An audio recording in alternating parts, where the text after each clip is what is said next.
A year of this rubbish? Carver. I'll erase it to make it less of an eyesore. If what I made is rubbish, then I wonder how you will call the system that is about to go on red alert for you. Monday morning. The only thing louder than the fluorescent lights was the steady clatter of keyboards, our team trying to finalize the dataset before the federal submission window locked. I was halfway through a verification pass when my screen blinked. Once, then twice. And an empty folder stared back at me. Every file I had built over the past 12 months gone. Not corrupted, not misplaced, gone. Before my mind could form a full sentence, I felt someone step behind me. Morgan Hale, our CEO, let out a soft, satisfied breath, the kind people reserve for a magic trick they think they've performed flawlessly. "Carver," he said, voice coated in boredom. "What you made wasn't worth a single cent." I deleted it. For a moment, the room froze with me. Chairs stopped squeaking. Conversations died mid-sentence. A few engineers looked up, faces flushing with second-hand embarrassment, but not one of them dared speak. I understood no one crosses Morgan. Not openly. If you've ever been in a moment where you were left holding the weight alone, then you already understand my world. This channel isn't for everyone, but if you want more than drama, you deserve to be here. Subscribe to stay ahead. Now, here's where everything quietly shifted. Inside me. Something dropped straight to the floor like my ribs had opened and let my heart fall through. But on the surface, I didn't move, didn't blink, didn't give him the satisfaction. Right? A year of work tossed out like trash?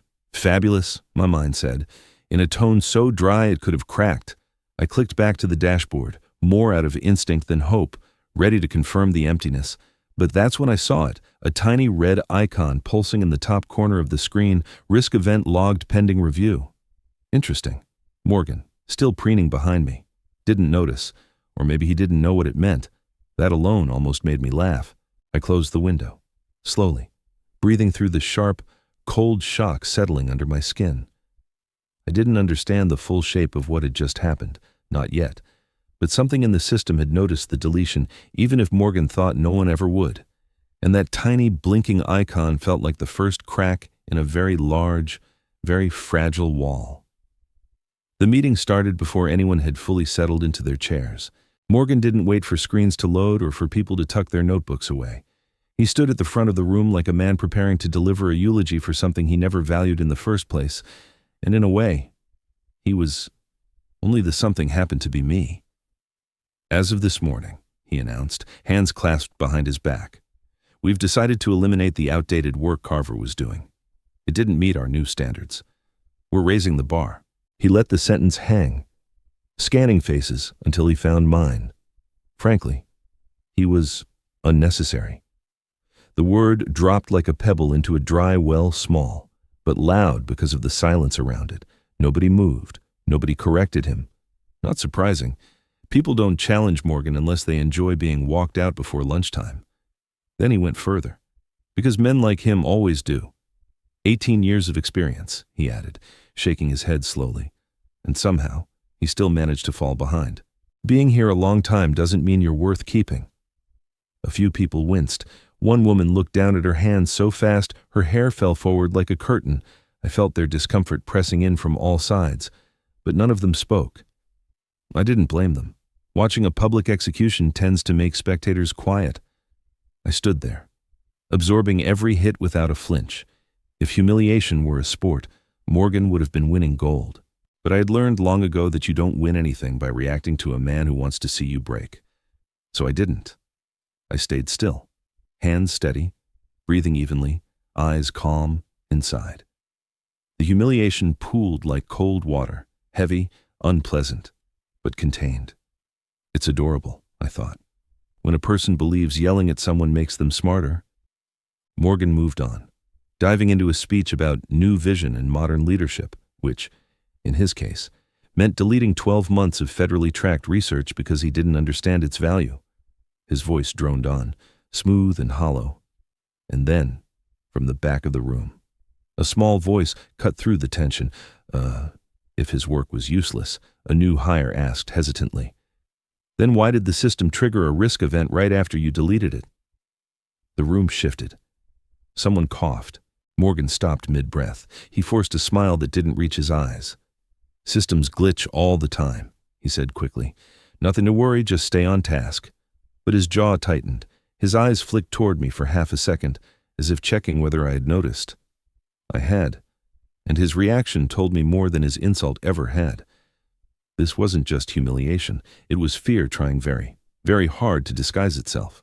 I returned to my desk with the kind of steady steps you take when your pride has taken a hit but refuses to limp. The meeting was still echoing in the hall behind me, Morgan's voice. The forced silence. The new hire's accidental question that nearly sliced the room in half. I could still feel the weight of it on my shoulders. But it didn't bend me. If anything, it pushed me upright. I sat down, opened my laptop, and stared at the blank email window for a long second. Not because I didn't know what to say, but because I wanted the words to land with the same calm precision that Morgan mistook for weakness. My fingers began moving before I consciously decided to type, "Dear HR. I believe the company is moving toward a direction that no longer aligns with the principles I value. I will resign. Effective this Friday. Kind regards. Carver Dean."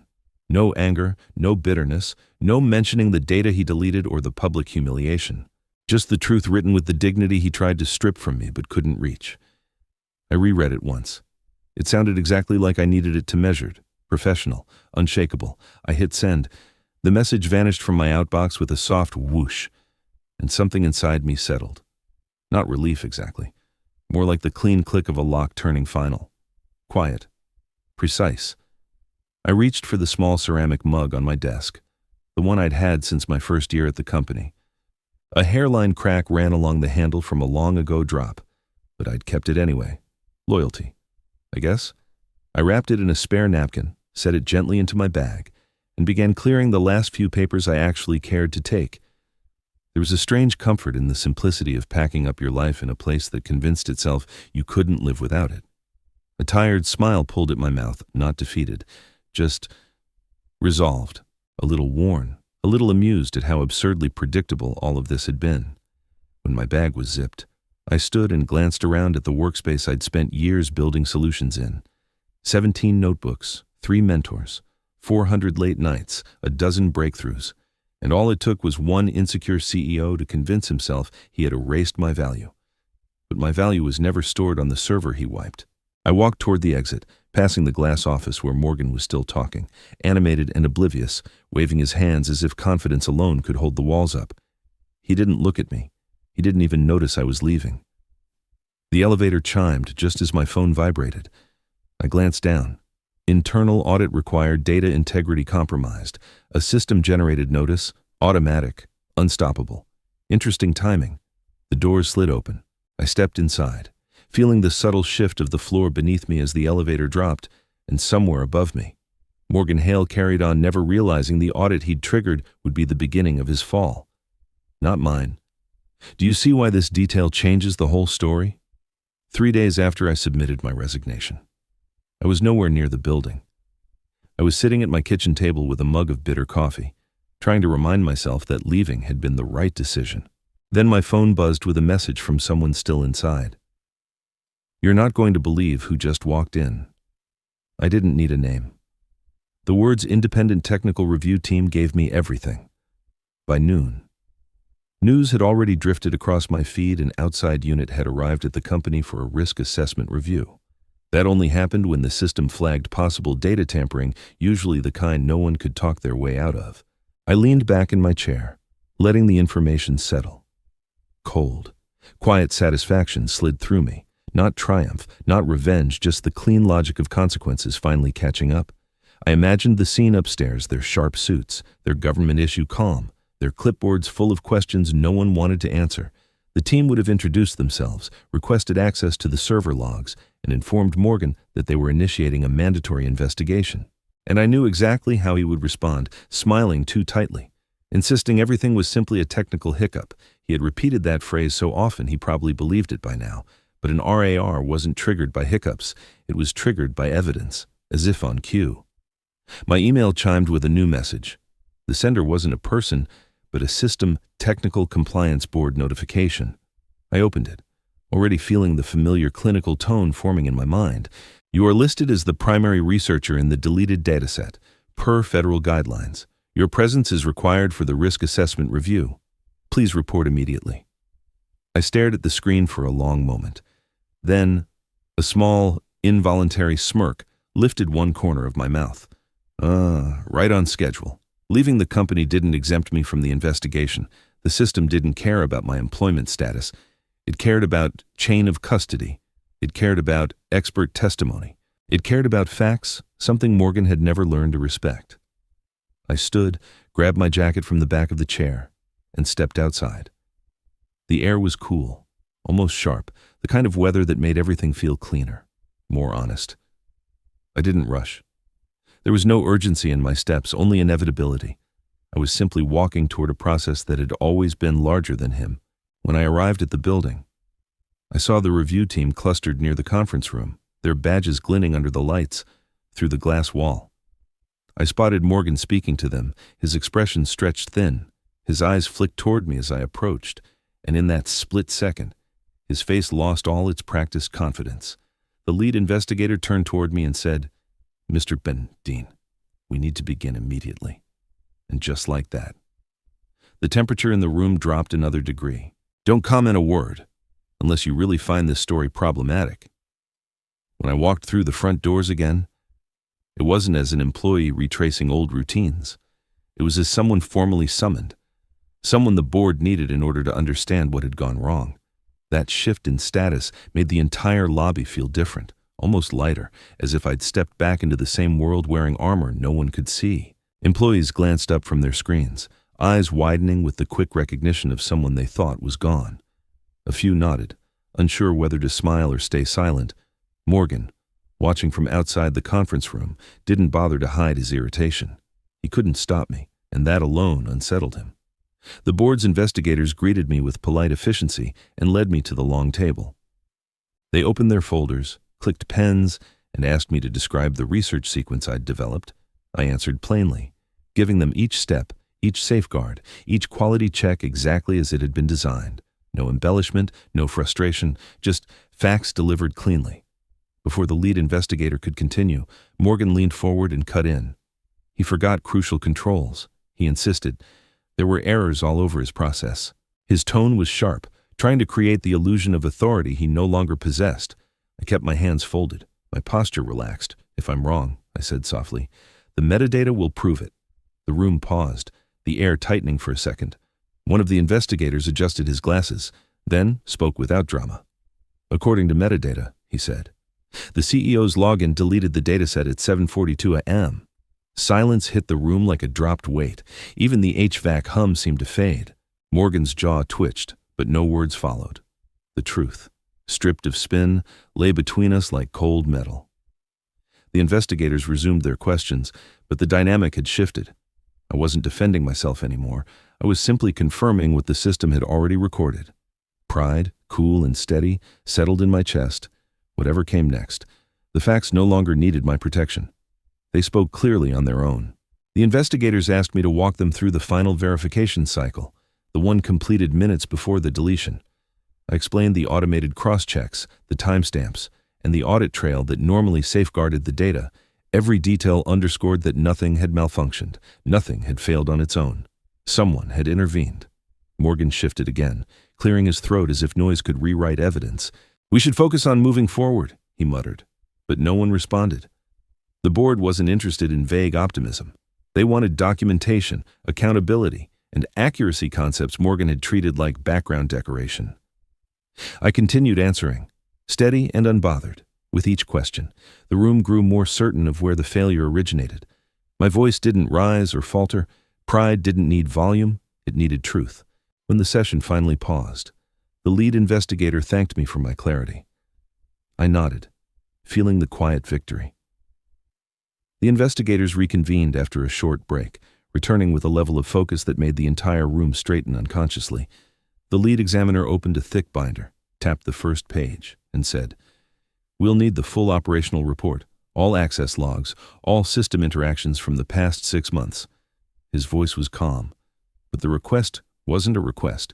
It was the kind of directive that carved silence into a room.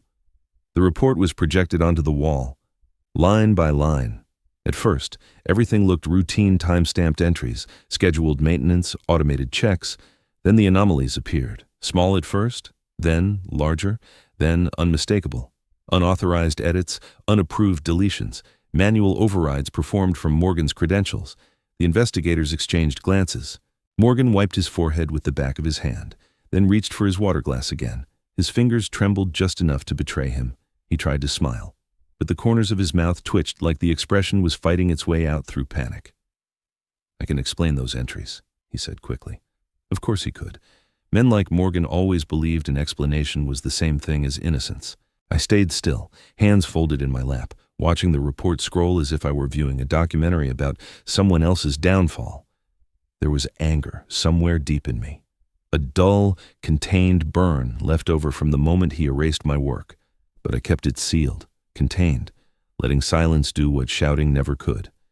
It's almost funny, I thought, how a man who deleted an entire dataset still believes he can lecture me about proper procedure. The investigators continued scanning the logs. One of them paused and frowned. "Hold on," he said, clicking open a cross-reference document. "This file shouldn't match unless the original data was sent to off-site compliance storage." My attention sharpened. The words were familiar: mandatory archival, regulatory backups, the safeguards Morgan never bothered to learn. The investigator looked up at the room. According to federal compliance records, a full copy of Mr. Dean's dataset was automatically archived 2 months ago, as required. The air shifted instantly. Morgan's shoulders slumped, not dramatically, but enough that everyone noticed. His last possible defense that my work no longer existed had evaporated in a single sentence. The investigator turned to me.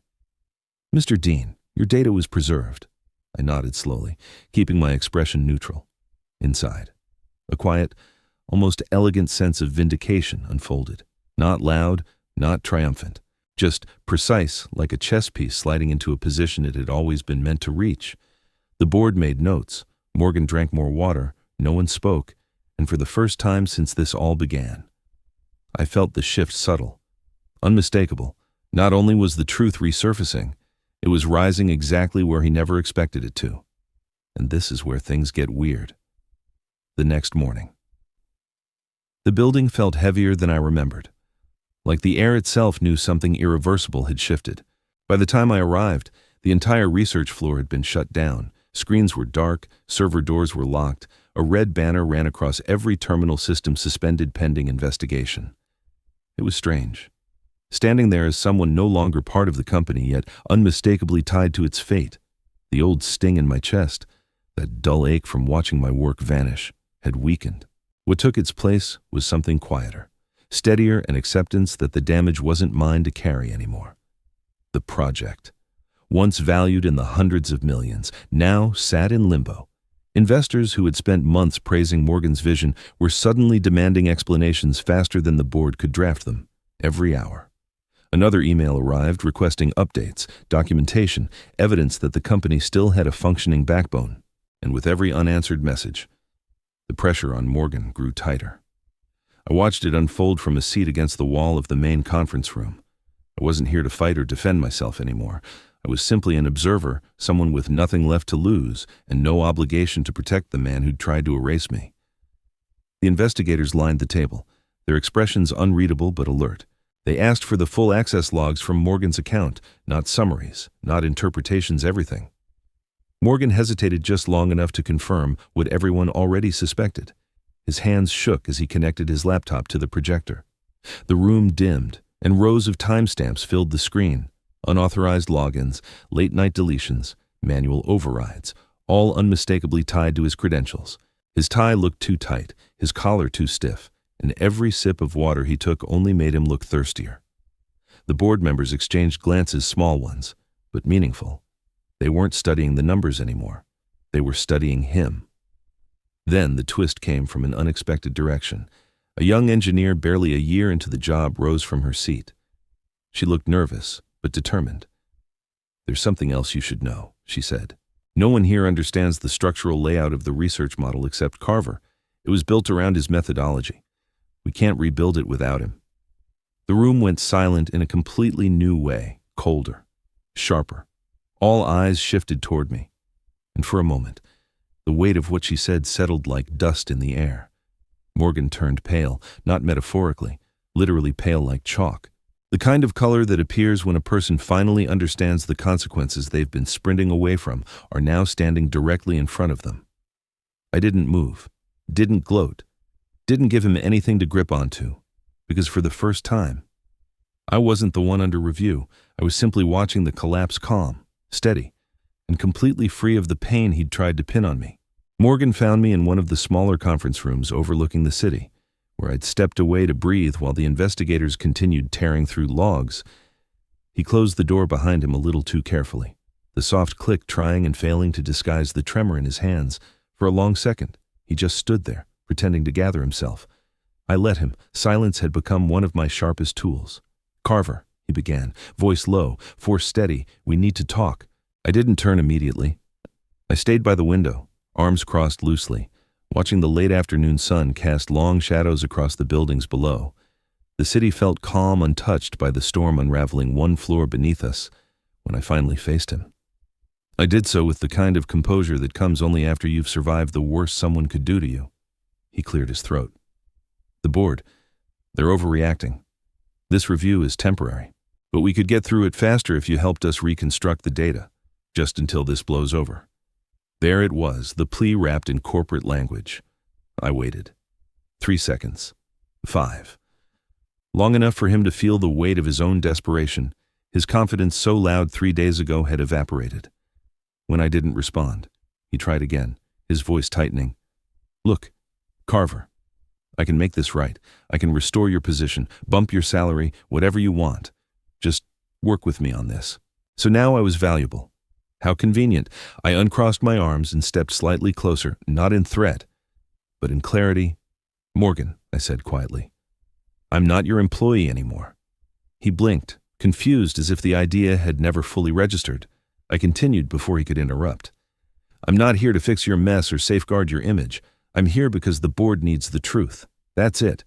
His jaw moved, searching for an argument that didn't exist. I felt the moment something inside me unclenched a slow, steady release of every ounce of humiliation, doubt, and anger he'd tried to bury me under. What replaced it wasn't revenge, it was freedom, clean, bright, undeniable. "I'm only here," I finished, "to make the facts clear." For a moment, he looked like he might argue anyway, but the defeat in his eyes betrayed him. He opened his mouth, then a sharp knock hit the door. A board member stood there, expression firm. "Mr. Hale, we need you." "Now?" Morgan froze, then glanced back at me, searching for something sympathy, support, leverage. I gave him none.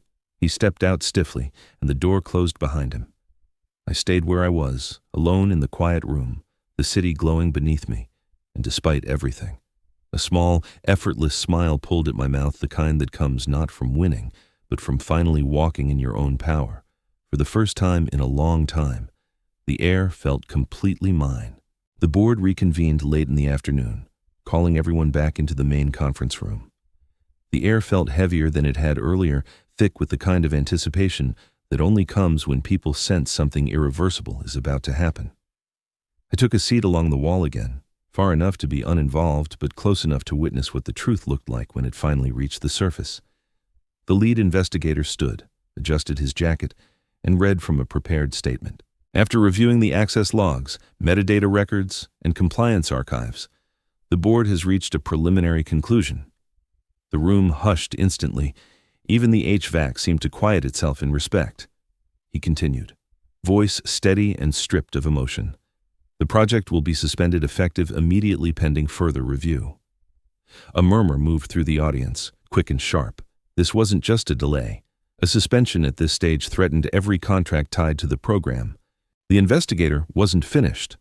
Furthermore, due to repeated unauthorized access and manual overrides conducted from his credentials, CEO Morgan Hale is placed on temporary leave while we conduct a comprehensive investigation into the company's data management practices. For a moment, no one breathed.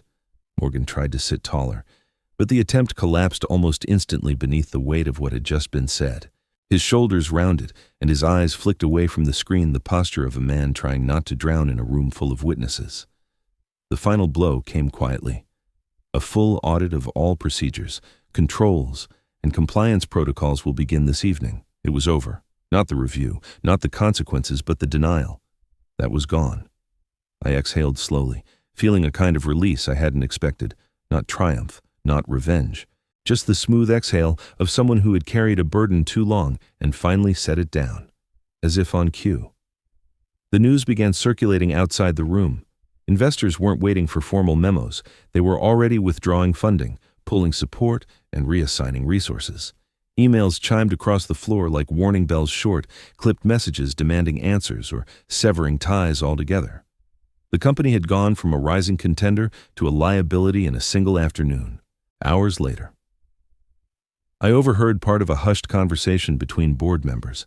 They were scheduling an emergency session for the next morning to prepare a removal vote. The pieces were falling exactly where Morgan had pushed them, whether he understood it or not. He stood near the table, pale and quiet, looking like he'd been carved out of the furniture. And then one of the investigators approached him, speaking loud enough for the entire room to hear. "If we don't recover Mr. Dean's original dataset," he said, "this company will lose its certification in 14 days. 14 days, 2 weeks. The number hit the room harder than any accusation could have." Morgan glanced at me, searching for something salvation. Maybe. I gave him nothing. He had made his choices. And now, finally, the consequences had found him. The announcement came early the next morning, delivered through a company-wide email that hit every inbox at 7 o'clock. It was short, formal, and devastating in all the ways Morgan once believed himself immune to, effective immediately. Morgan Hale has been removed from his position as CEO pending the results of the ongoing investigation. No excuses, no soft language, just the quiet finality of a door closing behind him forever. Right beneath it was another message, this one surprisingly gracious. "We extend our appreciation to Carver Dean for his cooperation and assistance throughout the technical review process." Assistance, cooperation, words carefully chosen to avoid admitting the chaos they had created, but honest enough to make a few employees glance at me differently as they hurried through the lobby.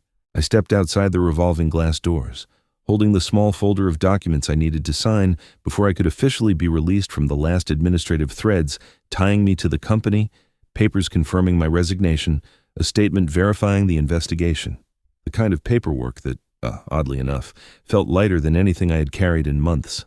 Employees rushed past me, some whispering, some pretending they weren't shaken, all moving like people who had suddenly realized the ground beneath them was less stable than they'd ever imagined. I watched them scatter, not with bitterness, but with a distant calm. They were simply trying to survive the aftershocks of a man who had caused his own collapse. And in that moment, I felt something loosen inside me. Not relief, not pride, something quieter, deeper. The feeling of shackles falling away from wrists I hadn't realized were bruised. After everything he said, everything he tried to take, the truth still stood exactly where it needed to. Funny, I thought, how something he claimed was worthless became the one thing he couldn't outrun. Huarathu kong jang mo chulay la chan lima anta kong, the muanoy du liulon bietai chan cham vao no. A soft voice broke through my thoughts. "Mr. Dean." I turned to see one of the board members approaching, the same man who had announced the 14-day deadline. He extended a hand, his expression warmer than I expected. "Our team was impressed. We'd like to bring you on as a technical advisor for several major projects we're overseeing. Independent role, your terms, for the first time in a long time." The future didn't feel like a narrow hallway. It felt open. I shook his hand, offered a polite answer, and watched him return inside. Then I took a slow breath and stepped forward, letting the morning air settle over me.